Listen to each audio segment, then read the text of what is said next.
Hello, and welcome to the Longform Show.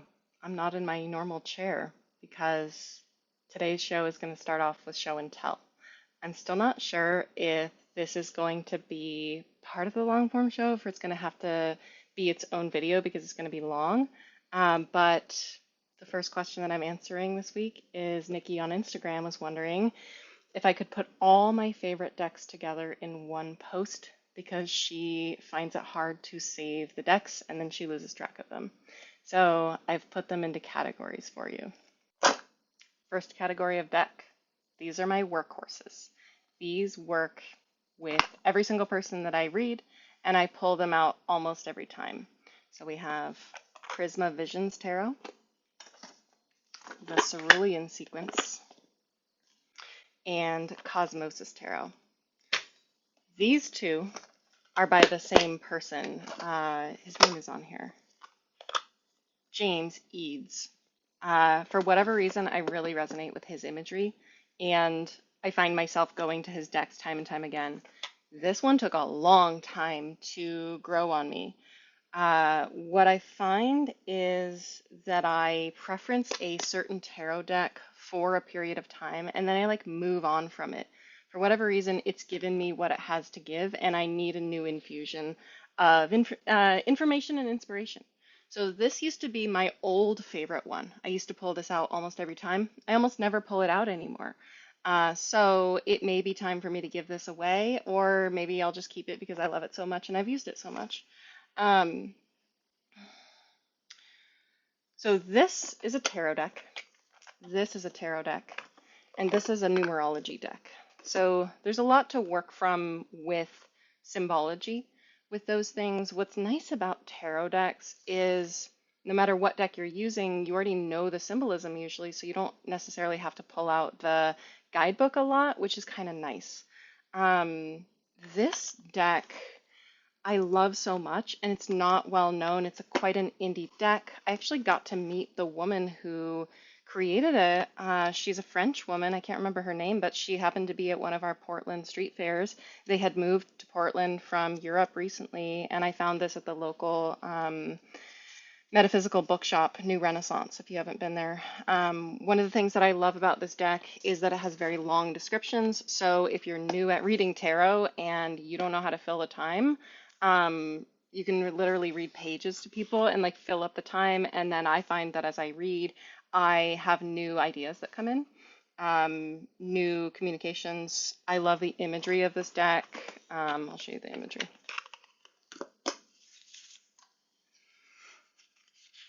It was not one that I immediately resonated with necessarily, but this deck says really unique things, I find, and it'll bring in symbology that I didn't necessarily think about. It almost has like a collage style. One of the things that I love about this guidebook is the top of the page will give you a word cloud. So for the Page of Cups, it's psychic, messages, secrets, sensitivity, inner child, vulnerability, birth, idealistic. It also has an astrological placement for every single card. So for the Page of Cups, it is just the zodiac of Cancer. For the 10 of Cups, for example, it is Mars in Pisces. So this will teach you the astrology of tarot along the way. Also love about this deck, each card, this is the 5 of Cups, has a word on the bottom. So you know how we have words for the major arcana? This one has words for every minor arcana. So the 5 of Cups, the word is attention. For the 10 of Cups, the word is contribution. So I love that. It was so helpful for me along my journey, and I still pull this deck out all the time. It says so much, and it's such a wonderful companion to have. I'm not going to go into the cerulean sequence and cosmovisions or prismavisions too much, except to say that prismavisions is really cool because all of the minor arcana cards, let me see if I can find another wands card here. So these are not in the same series, obviously, but if you put all the wands together, it would make one scene. So when I first got the deck, I laid all 4 suits out and I saw what the scene did, and it told a story about what each meaning of the minor arcana is. This deck is close to being out of favor with me. I think that I've used it a lot recently, and I'm probably going to move into a new deck soon. So who knows what that deck will be. I tend to give away the decks that don't resonate, and I have more to give away. I'm going to make a video soon about it. But yeah, I infuse new decks into my life, and I send out the ones that I'm no longer using quite a bit. The cerulean sequence, I've made a video about it before. I love this deck, and it gives me a lot of information about people's futures and sort of like what's going on in the collective world situation a lot. So I love it. Next category is systems. These are my vegetables. These decks can be harder to work with, but I bought them for the specific reason of learning a certain thing. So one of the first ones I got that was suggested by Lauren B., who's she used to be called the Untitled Tarot, I think she has a different name now, was the Everyday Witch Oracle. This taught me the system of the elements: water, fire, air, and earth. This has divination. It has like 7 cards for each suit, I think, and each one has a magical practice that you can do. I use this a lot when people are looking for career direction or like life direction in how they should balance their energy. How should we balance your energy? Interesting, we got 3 earth cards. Let's see what you can do practically to change your energy using earth divination. So, Everyday Witch Oracle. The Self-Love Oracle. This is one of the first decks that I got to learn the chakra system. So we have, I think, 3 or 4 cards per chakra. Heart chakra, breathe in prana. This deck also has really good divination and magic practices that you can do.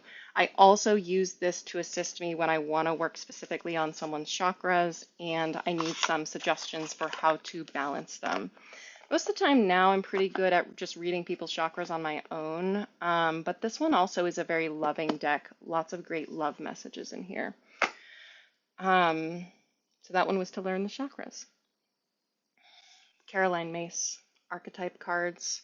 I seeked this one out. I was like, I know that Caroline Myss has probably made an oracle deck and it's just not popular, and I was right.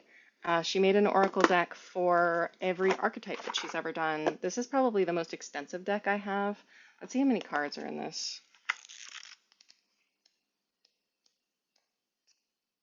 It doesn't say how many, like it doesn't number the cards, but I think there's about 100 cards in this. There's so many archetypes.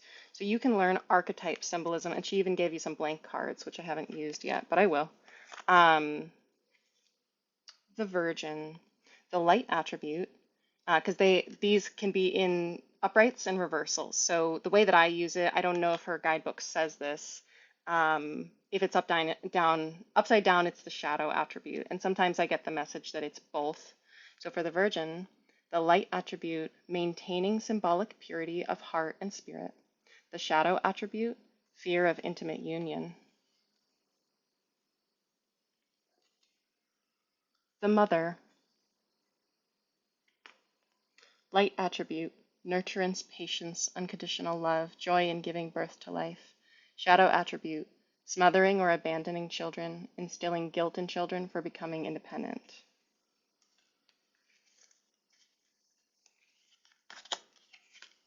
The King, light attribute, enlightened, benevolent leadership, benefiting those in your charge. Shadow attribute, excessive feelings of entitlement, rulership without restraint. That's those cards. Love these cards. I use these a lot for relationship readings. What I'll do is pull them and say, let's get 3 cards for your behavior in this relationship and 3 cards for their behavior in this relationship. That's how I tend to use them. You can also use these a lot for shadow work. All right. Energy archaeology. This one was gifted to me by a somatic practitioner. And I love how stuff, you can just send me stuff, by the way. Stuff just comes to my mailbox. I recently learned that you can do psychic attacks to people by sending them gifts, which I'm like, oh, I need to do a better job at purifying my stuff. So don't send me evil spirits in decks because I'm already going to have purified them out anyway. This one is specifically about the bones, but it has so much good information about the body. It is similar to this book. I always want to pull this book off, and I don't think I keep it over here. Let's see.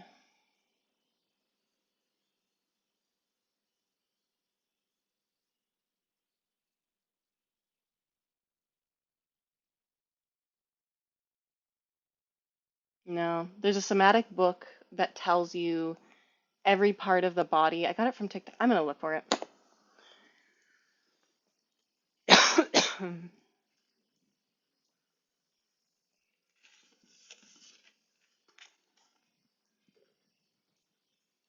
Here it is. The secret language of your body. So this deck is kind of like this book in a smaller amount. This also uses the elements, but it specifically talks about the bones, which is really cool. It's not an area that I knew about, and I use it a lot for body readings when people are having physical manifestations in their body. I also use it a lot for chakra readings when I want to know like what area of the body we should be focusing on. I pulled cards out of this for someone recently, and I think we got the hips, the sacrum, and the tailbone or something. And I'm like, we are on your hips. That is what we're supposed to be focusing on. So, in a similar way that the cerulean sequence likes to pull 222 sometimes, or like numbers, this can like really drill down on one particular area, which I love.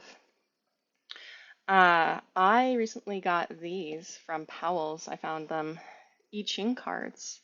The I Ching is not normally done in cards, but as I'm getting more into human design, which is a mixture of astrology and I Ching, I wanted to learn the I Ching. So these cards just basically have every I Ching symbol on them. And I actually got another deck that I don't remember where I put it. I think it's in my top drawer, but it has tiny I Ching cards, but they have pictures on them. So the thing about the I Ching is they're combinations of yin and yang.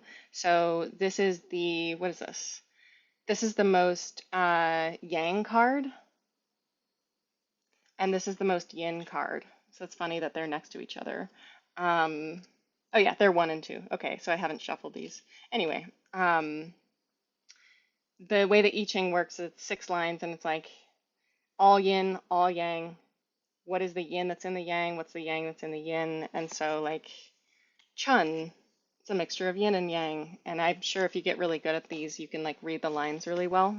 So I wanted to have I Ching cards around because I know eventually I will get into it, want to utilize that system more. I've been using Chinese medicine a lot, which I've been meaning to make a video about. But yeah, eventually I will learn the I Ching now that I have cards. This is my favorite way to study different spiritual systems because I can learn by doing. I'm a Sagittarius. I do really well learning by doing, and this is a great way to like utilize that. The Herb Crafters Tarot. Sorry, I already opened it. Herb Crafters Tarot. This is a deck that I got to learn the symbolism of different herbs. I'll also sometimes pull cards to find out if there's any herbs that would be really helpful or supportive of me at the time. I don't tend to use this tarot deck very much, mainly because there's not a lot of symbolism to go on. I prefer a more abstract approach, so I pretty much just use these when I want to talk about herbs with people. Either that or sometimes there's a really earthy person that's there, and I'll use these if the person is very earthy or needs an earth message.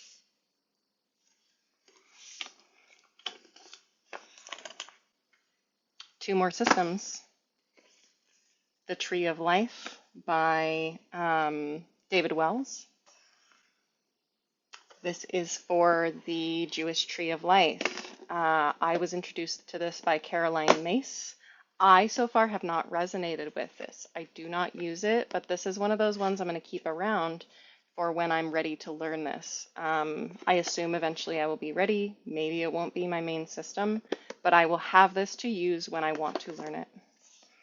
And then another one that I seeked out, the Chinese Five Elements. I have done videos on this one. I just looked for it. I was like, somebody's got to have done this, and they did. This is by Vicky Iskander. She's amazing. Look up her Instagram. She is so knowledgeable about this system. This system has helped me with Chinese medicine because Chinese medicine uses the five elements. So this mixes the five elements of Chinese medicine, which is wood, metal, earth, water, and fire. Each element corresponds with a given season. And I lost my train of thought. And it mixes it with the Chinese astrological signs, which have 12 signs of their zodiac. Each year has a given animal, each month, each day, and each hour, and maybe each minute. So you can look up your Chinese astrology chart. It's called the luck chart. I don't know. I send it to people sometimes. I have a link to it. Maybe I'll connect it to this YouTube video. But there is an astrology chart that you can look up that'll give you your scores. So I have a lot of wood and a lot of metal and not very much fire, for example. You would think I would be fiery, but in the Chinese system, fire is more about growth than like creativity. So yeah, this is such a wise deck. I use this one a lot when we're looking to find someone's strengths and weaknesses. There is a card pull she has in here that's a star of 5. And let me see if I can remember it. It is what area could use growth? What area is a source of joy? What area should I invest my resources into? What area should I let go? And then what area will help me overcome my fear, which I really liked. So I use this to balance people's energy, to find what they need to let go of, what they need to bring in.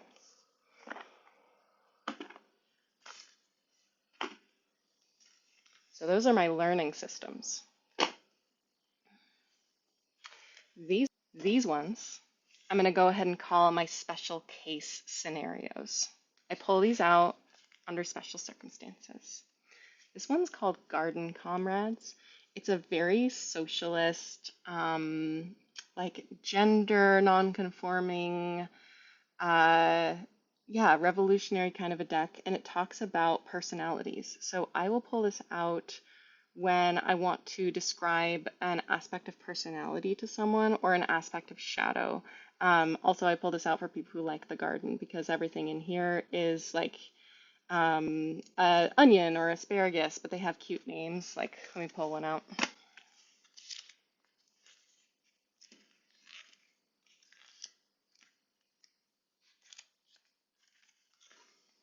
Che. So they're cute. But yeah, someone gave me this deck too. All right, the Vegas Nerve deck. This is by the great Melissa Romano. She is a wonderful TikTok creator. You have 3 types of cards in here. You have Vitality, Calm, and Connection. Each one gives you a different way to regulate. Sometimes I use this for myself when I need to understand what I need to do for my nervous system. Do I need to like wake myself up? Do I need to calm down? Or do I need to create connection? So this has practical exercises in it. It has like 70 cards or something. So yeah, special case for nervous system. Trust your vibes. Somebody gave me this one too. I don't use it very often, but I bring it in when someone needs to learn to trust themselves more and needs a message of self-trust.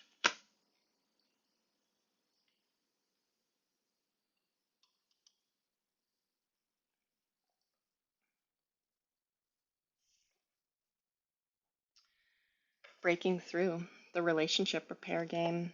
I bring this one out a lot for relationships. This one and this one are like the 2 that I bring in for relationships. I love this imagery. This woman did another deck, which is out of print. And I have emailed her, like, please print again. And she's been like, I'm so sorry.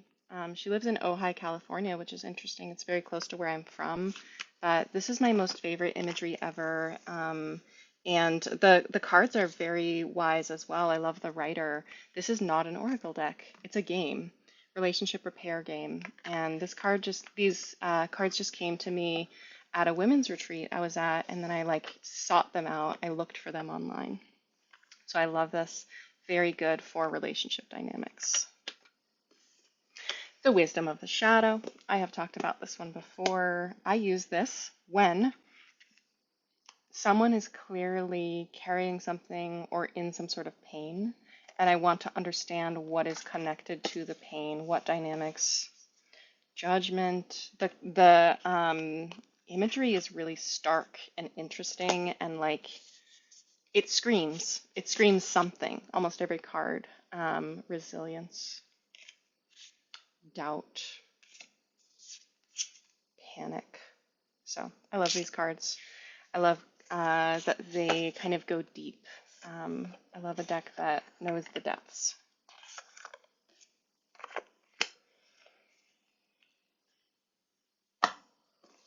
Lineages of Change Tarot.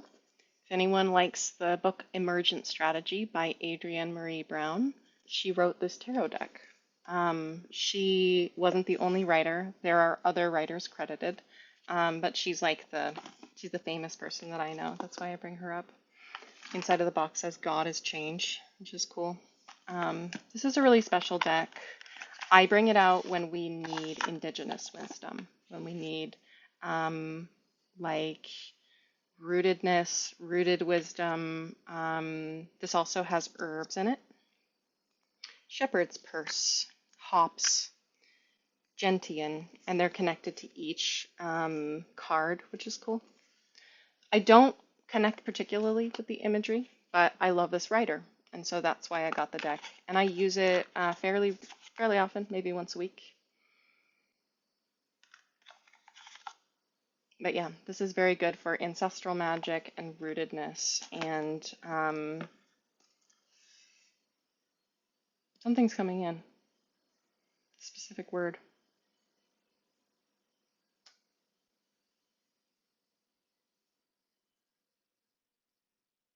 I can't think of it. I was trying to get it for you. But a message of ancestral wisdom. Final special use case. The archetypes deck. Wild archetypes. These are different archetypes than the other archetypes. I love this deck creator. I don't have any more of their decks. Kim Krans, I think. Kim Krans. They've made, I want to say like gems deck or something. They seem really connected to gems. It's like diamonds. The siren. These are typical archetypes that we know of in spirituality: the mother, the mountain, the vow. The guidebook has a lot of really cool references in it. Sometimes it'll tell you to look up a poem. It has the light aspect and the dark aspect. The underworld. When light, bravery, depth, facing the deepest of fears. When dark, denial, suppression, evil, unconsciousness. This is a really good deck if you have a lot of 8th house energy. I feel like this deck loves the darkness in a way that's feels really welcoming. Like it's really forgiving of the dark times in life, the dark night of the soul. I use this deck a lot to find people's life purpose, to find out what they should be doing or what phase they're going through in life. Also, I pull this often if we want to find career ideas for them. So those are my systems. Oh no, I'm sorry. Those are my special cases.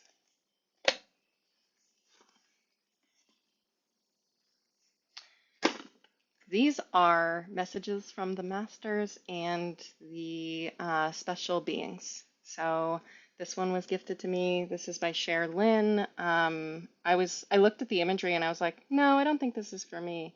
And I do find myself really loving the descriptions. So I have embraced this deck. There are Ascended Masters in here, but there's also messages from uh, like other types of beings. There's also a card like Wisdom, and it'll have an owl on it. So that's like varied, but it's generally messages of wisdom for people. Ascended Masters deck. I don't use this a lot. I have a feeling that I will want it, that I will want to use it, so I've kept it around. But there's like Jesus and Krishna and archangels and different ones. So I've kept this one around because I have a feeling that I'm going to resonate with it more later. Spirit Animal Oracle. I talk about this one a lot. Colette Baron Reed.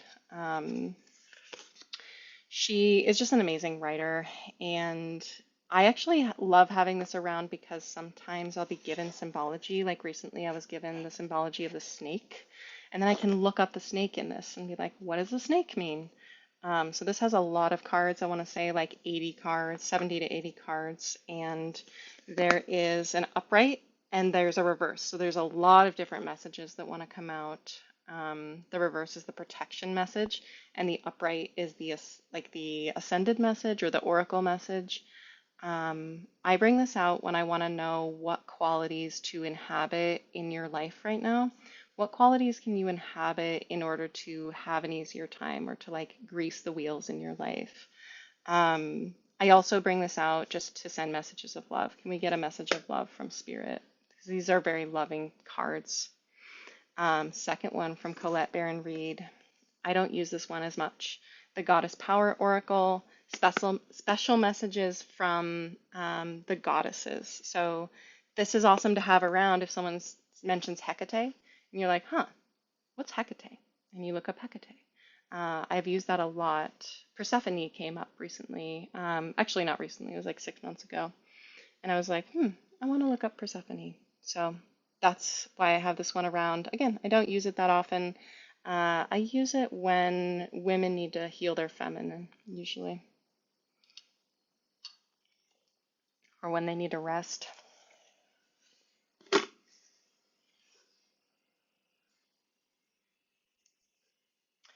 Last one in the category of messages from special beings, we have the Fairy Oracle by Brian Froud. This just has different messages from fairies. Again, I keep this around to learn about the different fairies, and it's been endlessly helpful when I want to pull things out and like, what does a troll do? Or what is a topsy-turvets? Like, there's a lot of ones that we haven't heard of a lot of the time. But yeah, I don't use this one too often, but it is sort of a classic in people's minds. And so, yeah, I bring this one out when people seem like they need fairy messages.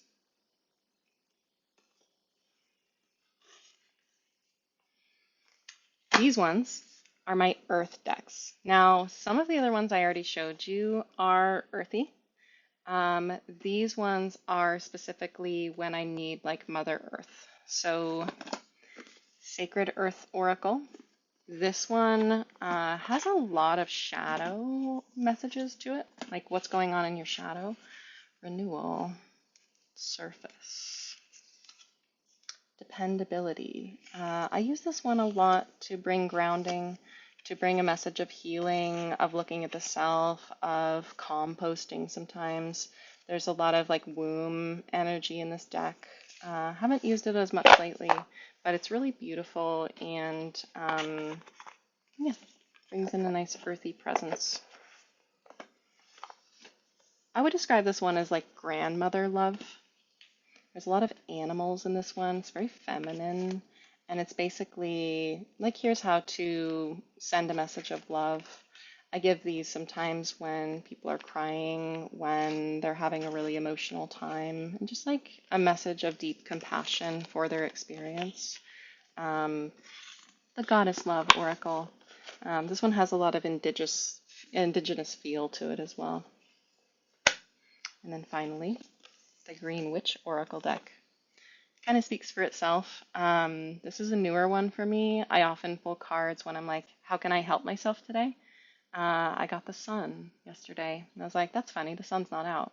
What does that mean? Do I need to warm up? Um, I also use this for people who want to discover more of their magic. Like, what can you do to discover more of your magic? Sometimes it'll say, like, create an altar or create a sacred space or garden. So, yeah, love this one. It's a newer one. And I also really like the art. I have two sort of side categories. The first is just for fun. Sometimes I still bring this one out just for fun, especially when I want like a body de-shaming sort of a deck, because there's a lot of really round, beautiful, naked women in this deck. It's one of the things that drew me to it. I love a just chunky, thick, comfortable woman. I love that imagery, and sometimes I'll bring it in for that when I want that energy. This one, sometimes I bring it out. This one's kind of just for fun. I bring it out if people really like birds. Sometimes I bring it out when I think someone will appreciate the artwork. This one doesn't super speak to me because it's a different type of system. It's like trying to be tarot, but it doesn't quite work for me. Like, it doesn't quite speak to me, the system that they created. So I bring it out sometimes when I'm feeling like birds. And then these two, they're too new for me to decide what I'm going to do with them or what I'm going to like them for. Mystic Fairy Tarot, another fairy one. The artwork is really beautiful, and someone sent this to me.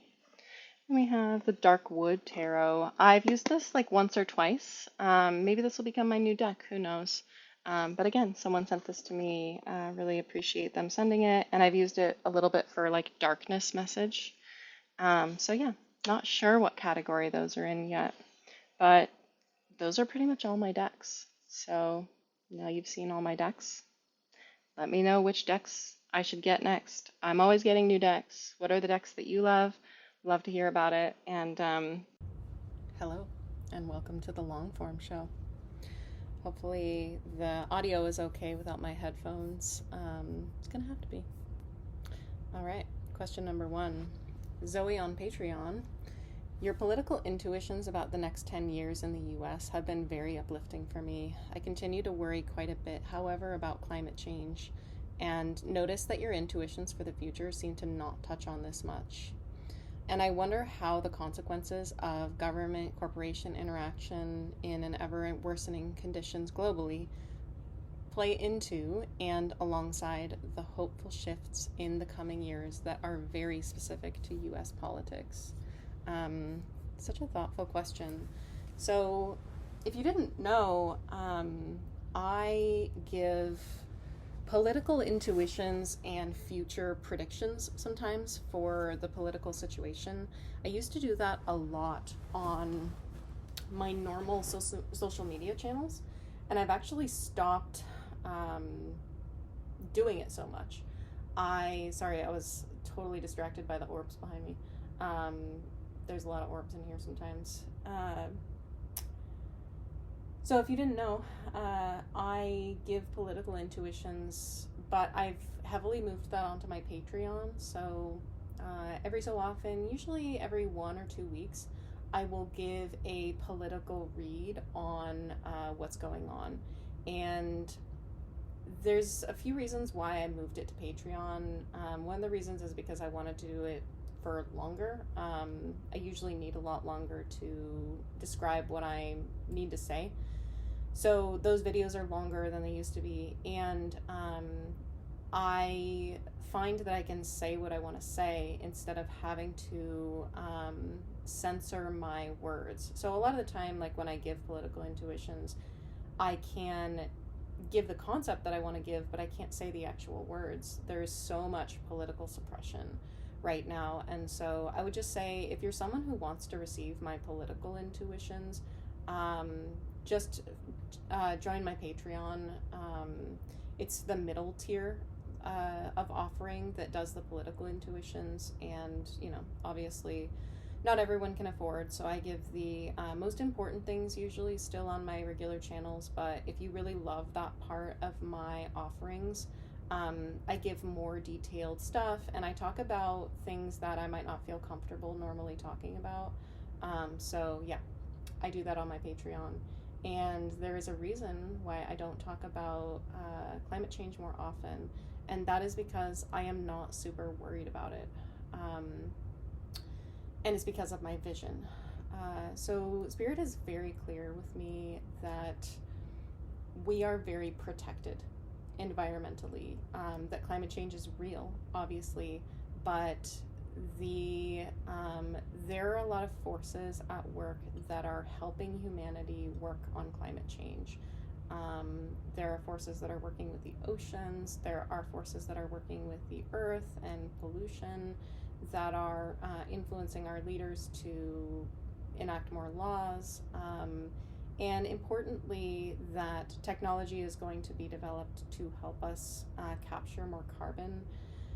Importantly, Spirit tells me that we will ride right up to the line, and we will believe as a society and as a world that we have gone over the deep end, that we are past the point of no return. And that feeling is actually what's going to make us really take this seriously. There's something I hate about humans, which is just like, we don't deal with the emotional reality until the water is boiling. And those of us who have more critical thinking have been like, dude, let's do something. We don't have to be stupid about this. And unfortunately, most of humans are kind of like, no, I'm comfortable right now. I'll just keep burning coal. So importantly, we have some emotional processing where we come right up to the line, I believe. And at that time, it seems like an invention is released. So inventions are released to humanity through the river of consciousness. It is, there's a phrase coming in, morphic resonance. It's related to morphic resonance somehow. So if you didn't know about morphic resonance, I don't know the specific book that's good for this, but there's a book about it. Things that are learned in one area of existence get reflected in other areas of existence. So the example that's always used is with the compound xylitol. Xylitol is a sugar sweetener. It's a fake sugar compound. And xylitol used to be a liquid. And it just was a liquid. It's like oil is a liquid. And something happened to it chemically where they figured out how to make it crystalline. They did some process to it. And now all xylitol is not liquid. There is no liquid xylitol in the world because the substance xylitol learned how to be crystalline. So that happens with things. When one thing is learned by a species or a compound even, it sometimes reflects in the other things of that type. So the river of consciousness is kind of like that. There is shared information, there's shared invention. There's the example that I think it was either the light bulb or the telegraph. They were invented at the same time in two different places in the world, because it's like this invention was released into the collective consciousness, and then those inventors that could receive it could decide to develop it. So something like that is going to happen with various technologies. I would remind you, like, we are in Pluto and Aquarius. During this Pluto and Aquarius, we're going to see huge technological advances. And one of those areas is going to be in the area of, sorry, I'm a little bit tired today, in the technology for carbon capture and climate change. So I'm not particularly worried about climate change because it is being orchestrated for us to solve this. I don't deny that we're in a terrible place with it. We're having trouble moving forward on it, and we need to be doing way better. Importantly, we're going to be coming to the light around plastics. That's something that I recorded yesterday for Patreon. A lot more regulation of plastic pollution, connecting plastic pollution to neurodivergence, that not being the only factor, but a factor that puts stress on the system.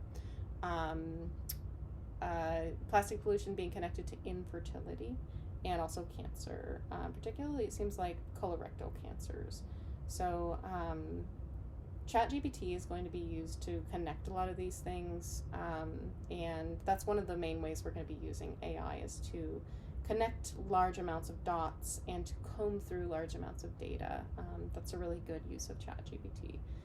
As far as U.S. politics, I read this book on climate change called The Uninhabitable Earth that was basically like, what is the worst case scenario for everything? Like, it's very similar to 6 Degrees, that book. I read that book too.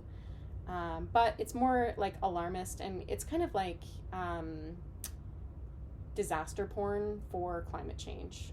And it's a very well written and interesting book, and it's narrated by the author. I think it came out in like 2019, 2018. Anyway, in that book, he talks about... No, I lost my train of thought. Hold on. In that book, he talks about how U.S. politics is very unique in its climate denial. We actually don't have many political examples around the world of political parties that have decided to completely deny climate change. And yet, we find that most other countries are not really doing anything about climate change anyway. So even though it is unique to the US that we deny climate change in this way, it seems like in places where they do not deny climate change, they still don't really do anything because it is incredibly tied up with economics. So it's important for us to figure that out, and important for us to understand that political denial is not the only thing that is making us not move on climate change. It's actually a whole bunch of other things. So yeah, those are my answers. That's why I don't talk about climate change too much. We are going to be okay, and we are also going through a mass extinction, particularly with insects. We are going to be realizing how many insects we have killed. With simple things like artificial light, like all these technologies that we just cause all kinds of pollution that we don't even think about, noise pollution. So that's my answer on that. Let's see, number 2, Anna on TikTok. Can you please talk more about this? This is in reference to the video. I've never heard something so resonant, in reference to the video on how people pleasers are usually disruptors. Yeah, so I made a video last week or the week before about how I'm finding when I do readings with people that often the people who have disruptive energetic tendencies about them, they tend to develop more adaptations towards being people pleasers, which I think is really fascinating. And it's something that I recognized in myself, that I have these people pleasing tendencies, and I seem to have developed them through just a consistent experience of making people uncomfortable. And it's something that I've come to see as a positive in myself.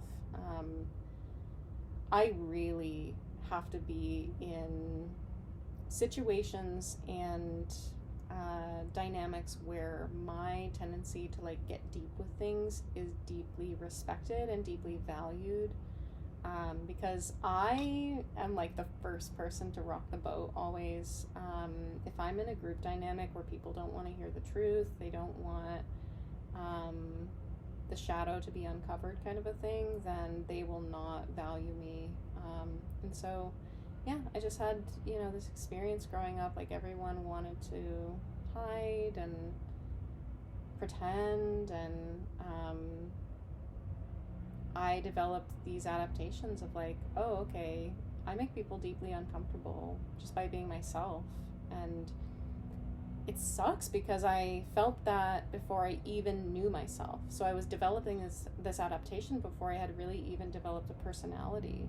And I was like, I didn't develop this consciously, but I think that a lot of us that have, like, for example, an Aries moon or a lot of Scorpio energy, which is my case, we knock people off center.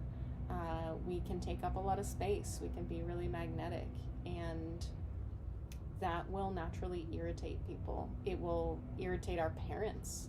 Can you imagine being a 4-year-old with this and irritating your caregiver, and then your caregiver has a negative reaction to you? And so, yeah, of course, your personality is going to develop around that. Oh no, I seem to make people uncomfortable.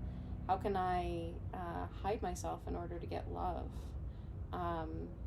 But it's beautiful growing into this tendency to, like, oh, I'm here to make people uncomfortable. I love that about me, because now I have self-esteem. Now I do have people in my corner who love me and support me, and now I can, like, really try to, like, push people's buttons a little bit in the way that I'm supposed to, you know. So yeah, I love that about my vibe and myself, and anyone who is like that. I just want to encourage you so much to, like, be who you are, be that person. And yeah, I don't have a whole lot more to say about it, but it turns out people pleasers were the people who naturally knock people off center a little bit. And isn't that a cool skill that we have? There are people who want that skill, you know? There are people who want to develop that and can't. So I think it's pretty cool. Hello, it is the next day. I'm just pulling up my questions here. Okay. Question number 3. Did I tell you question number 1 was from all my decks? So we'll probably start the show on question 2. Anyway, I don't know how it's going to work out in post, but I'm sure you'll forgive me. Question 3, at NR_HRSM on YouTube. How can I tell the difference between being allowed to make people uncomfortable and doing harm? I feel like when others get upset, I start questioning whether I'm doing harm. That's a great question. So let me just adjust this here.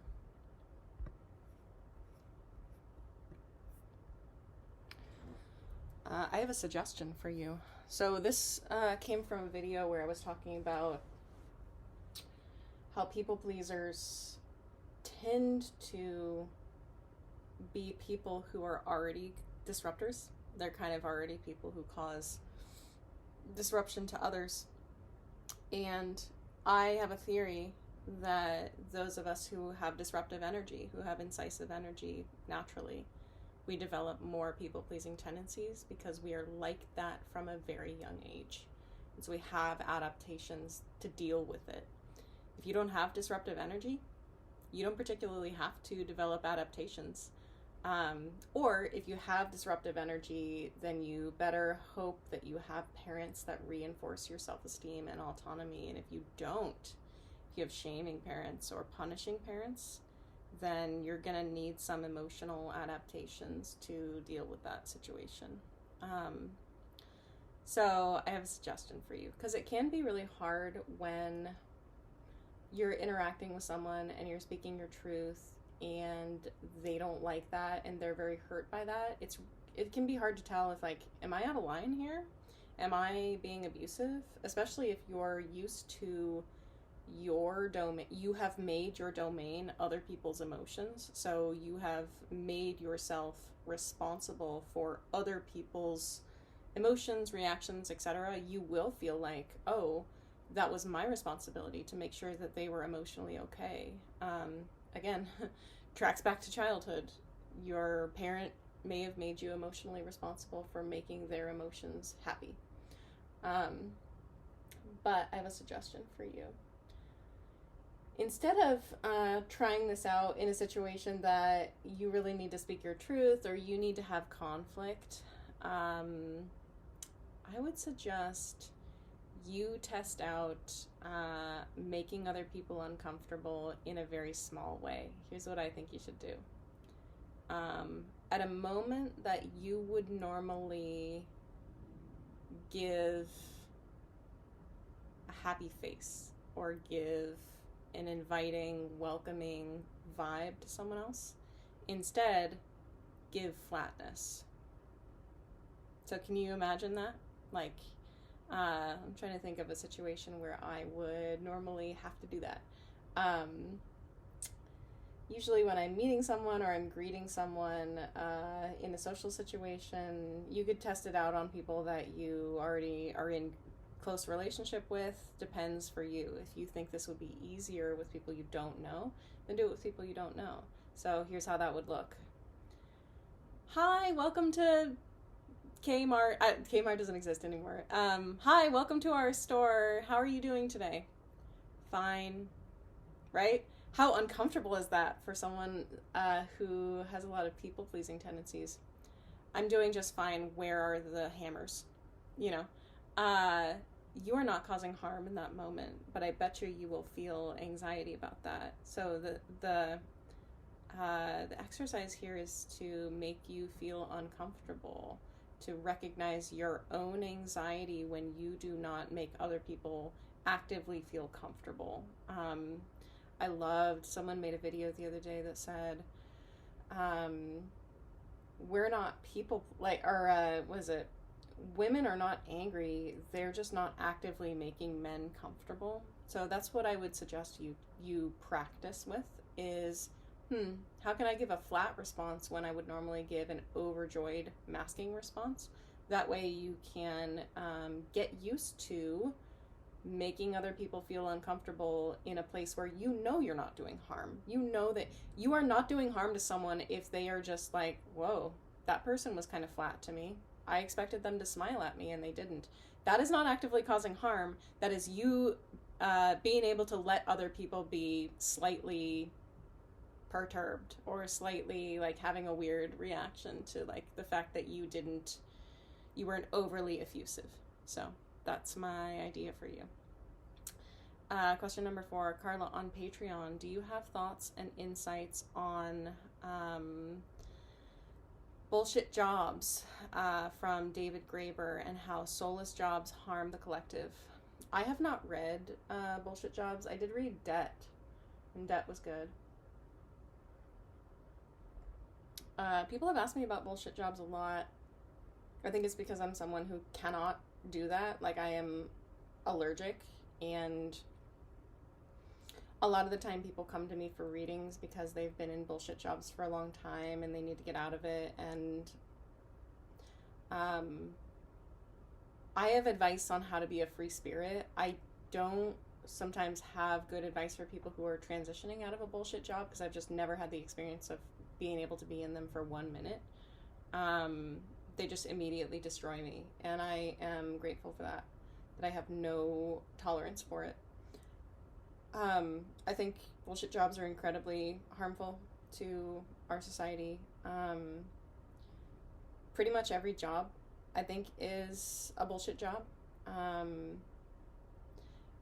don't know if you saw, I can't remember exactly the form of the video. I'm like quoting all these videos today, but it was like,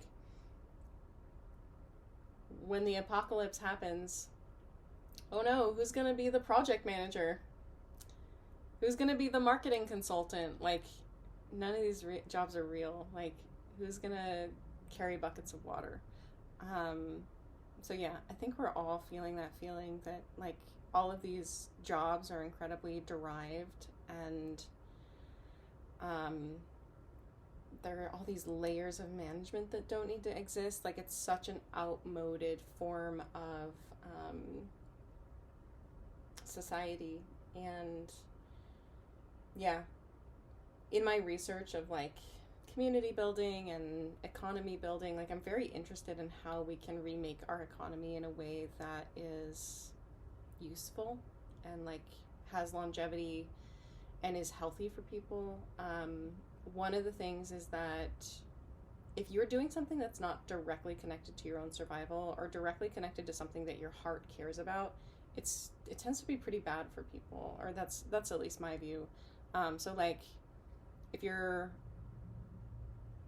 gardening, or if you're running a tractor, or if you're doing something that's directly connected to you making your own food, taking care of your own self, working on your own project, working your land, or also your job could be like making something that is notable to you, making art, making even architecture, making buildings, like something that feels deeply satisfying. That is an aspect that I think is really important in work, is like my hands have made something that has a result. And it doesn't matter, like it could be a software program, but it's important that there is a direct, you can see your direct effect that you're having, and that whatever that effect is important to your heart for some reason.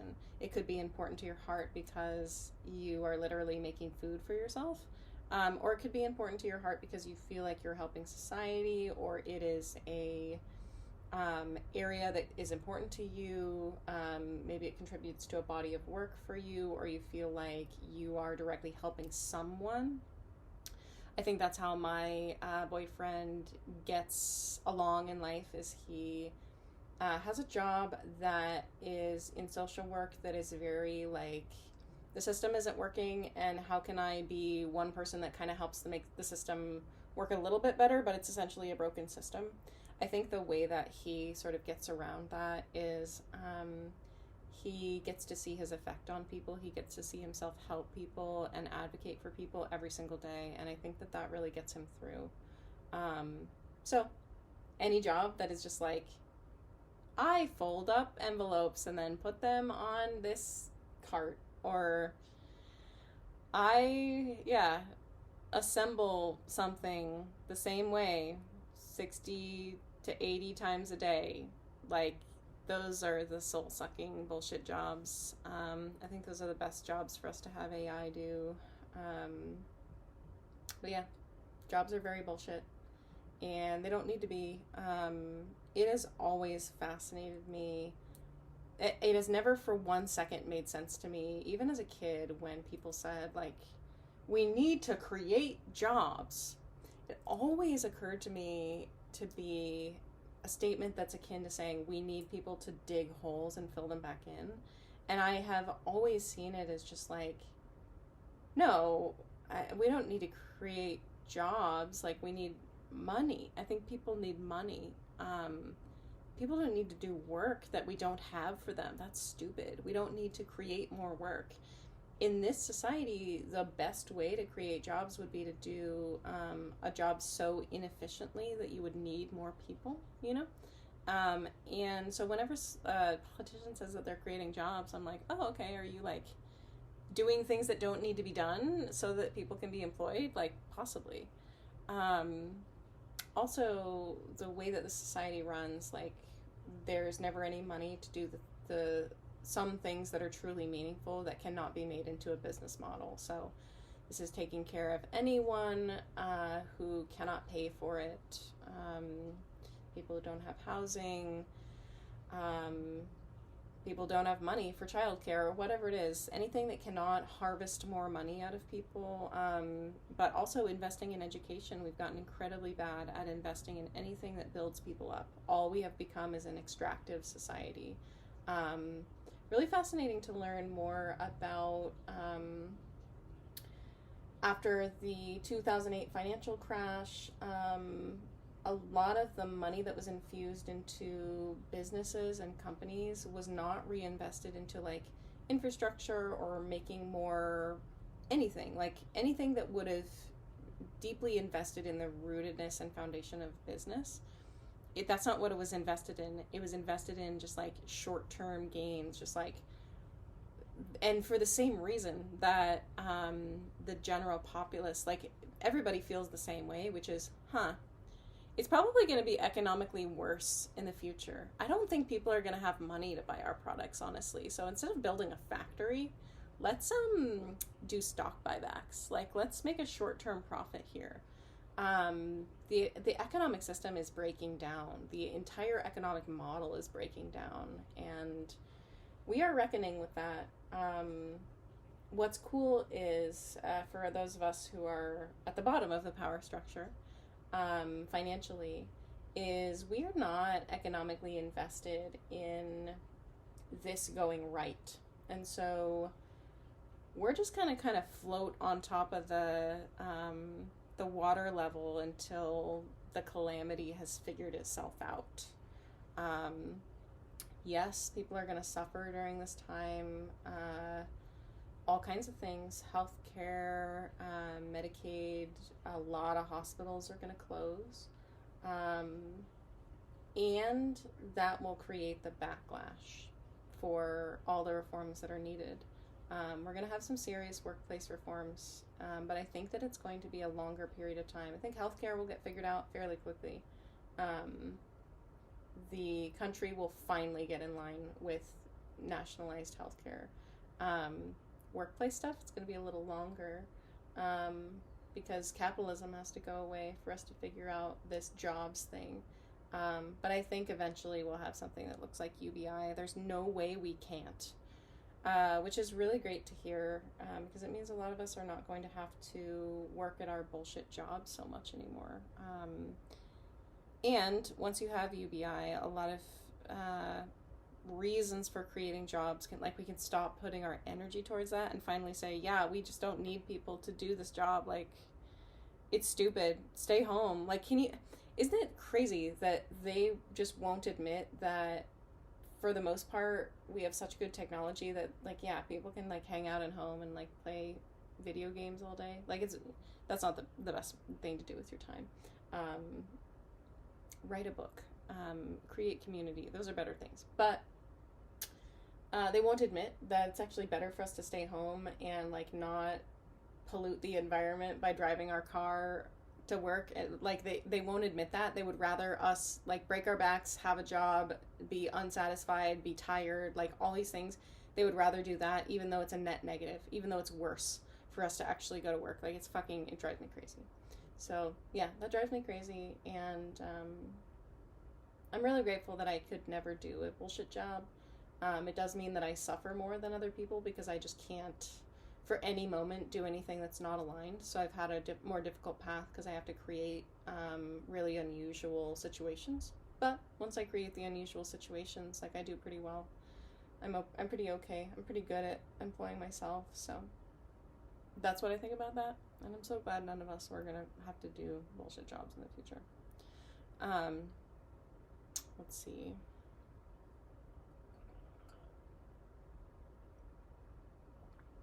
Ruth on Patreon.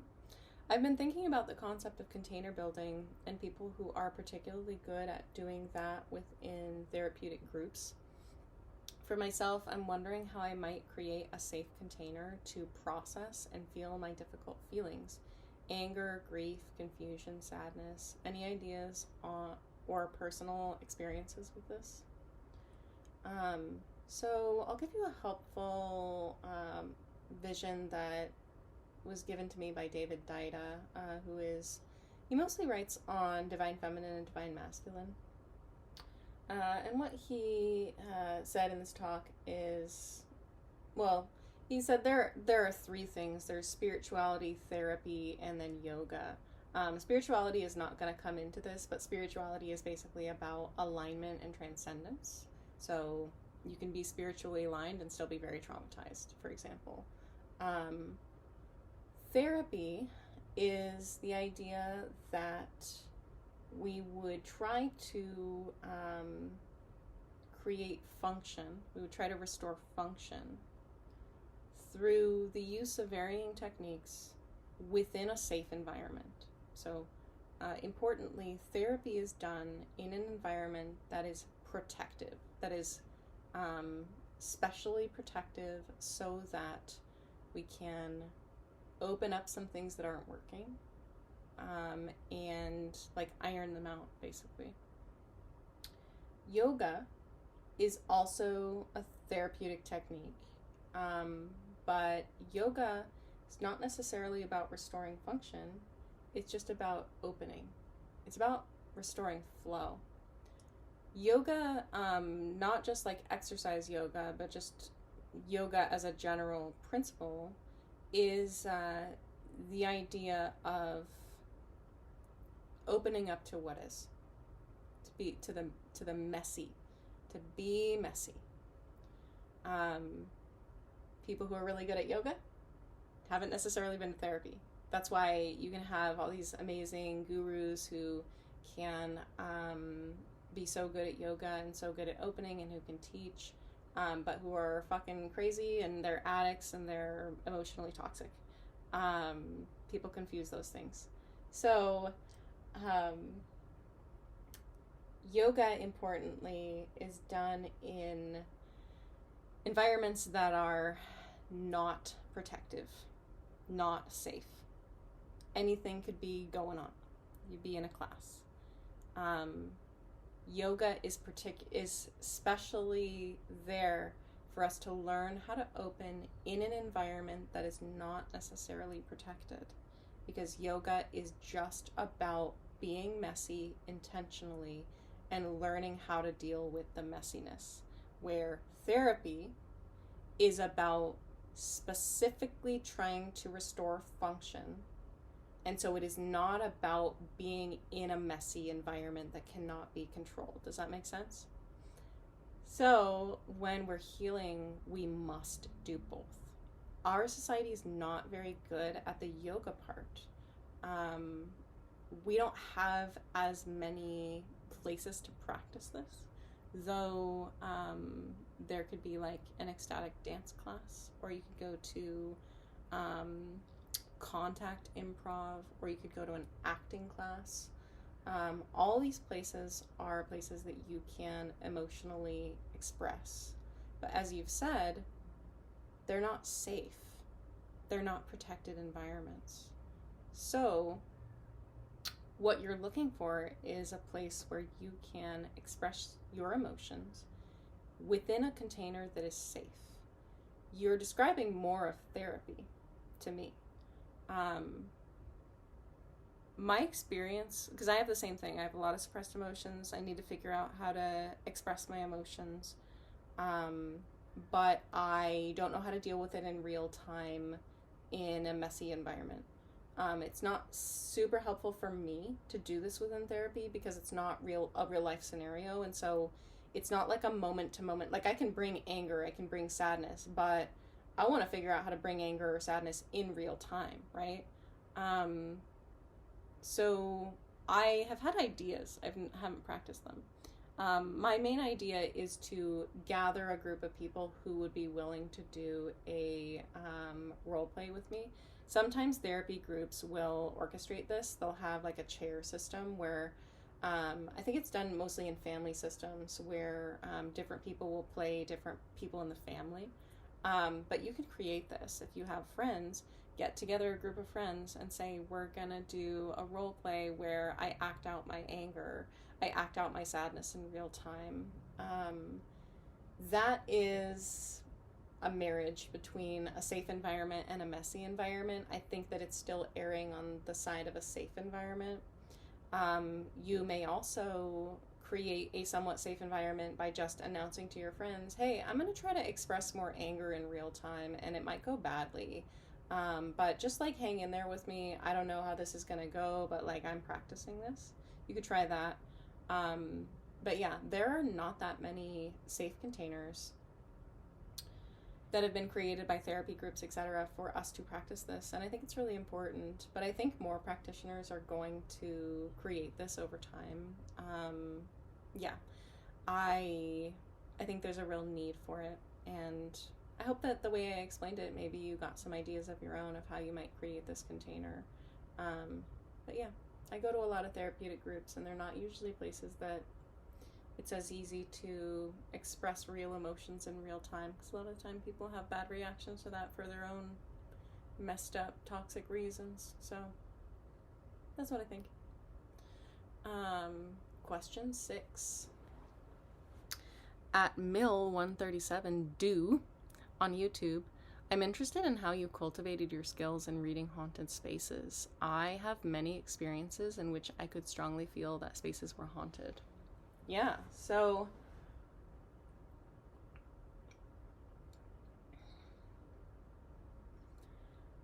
I've started reading haunted houses because my house is haunted. I actually talked about this today. I'm going to post the video in a little while. Yeah, I have spirit activity in my house, and so I've started to learn how to read houses. Um, I think that I've always had a little bit of skill for this, so over time, like I've just picked up more and more. Um, the first house that I read was this house. I had a psychic come into this house, and we kind of read what was going on here. Somebody committed suicide here, and so there's a darkness. Um, but there's also a lot of light here, and I can feel kind of where the darker areas of the house and the lighter areas of the house are.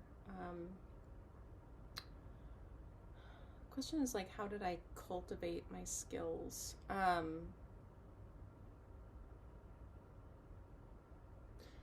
I do it in a similar way that I bring in my insights. So you'll see me make videos like about psychology or about phenomena that I've observed just in the world. And often I'm able to describe them in these really unique ways. I'm able to be creative with the information, like mix it around in a way that's never been expressed. And that's a unique skill of mine. And the way that I do it is through intuition. So I'm bringing it through the river of consciousness, like a lot of the information. Another thing that I've done recently is I've been working with Chinese medicine. I need to make a video for that too. And I was able to intuit extra information into the system that's not normally used, where just by like, oh yeah, also that, and use it in my own specific way. And eventually I'm sure I could create my own system as I learn more about these things. But I'm bringing it in through the river of consciousness. And when I do that, I have a little black and white system. So the way that I describe it to people is when you go to the eye doctor and they go, number 1 or number 2? And you're like, number 1. They're like, okay. Number 1 or number 2? And you're like, number 2. And so they triangulate, right? So when I have a space, let's say I'm in this space, and I go, is it death, right? And I go, yes. Okay. Is it murder? And I go, no. Okay. Is it suicide? Yes. Okay. Is it a man? Yes. Right? And so I'm doing that, and so through that situation I go, okay, what else? Like the house that I did the really in-depth reading, that's also in Portland, I went, it's alcoholism. Okay, it's in the 70s. Yeah. And it's like the Vietnam War, but the Vietnam War is already over. So it's like a veteran. And this is between 2 men. Okay. So I'm doing it like that. And I'm slowly asking more and more questions. I can also do this with a pendulum. So I can take a pendulum and say, this is my new beechwood pendulum. Isn't it beautiful? It's very long. I need to cut the string. Anyway, I'm going to beat it. That's why. So I can take a pendulum. Pendulum is still.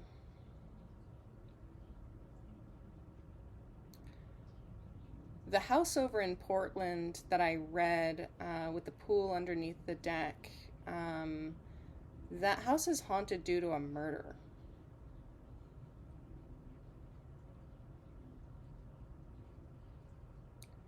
Okay, that is a yes for me.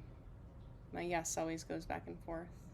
Then I can take the pendulum and I can say, that house that I read over in Portland with the pool, that house is on 10 acres of land.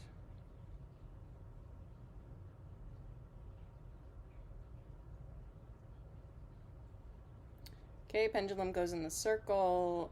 Circle for me means no, that house is on 5 acres of land. So those are declarative statements that I know have yeses and nos. So I can check out the pendulum, make sure that it agrees with the yeses and nos, and then I can ask yes or no questions with the pendulum if I'm not trusting my own yeses and nos. a psychic told me, and this has been absolutely true, that the more that you work with the pendulum, you know what your yes is before you even see the pendulum move. So that's the way that I'm operating most of the time, where I'm like, yes, no, yes. Like I already know what that feels like to me. Um, so yeah, a lot of it is intuition. Some of it is images. I am one of the most blind psychics you'll ever find. I see very little. I mostly hear things. I don't know if I was like blind in another life or something about me, like I've blocked a lot of that, but I do have a lot of inner vision. So, in the way that I'm a visionary and I can understand really complex concepts, that is also vision. It also is the third eye. It's just I'm like blind in sight, which is just really interesting. So, yeah, that's how I developed it. And I've got some other cool haunted houses to read. Um, Go ahead and, well, you don't have to, but go to the video with the update for what's going on in my house, because it turns out it was not a ghost. It's a different type of spirit, which is really cool. And it's a type of spirit that we cannot clear from the house, importantly. So I'm going to have to make peace with the spirit. Sometimes he shows himself on camera. We found his name is George. We're on camera now. He really likes it when I record. Let's see if George wants to show himself. I'm looking at the camera. George, do you want to show yourself in the form of an orb?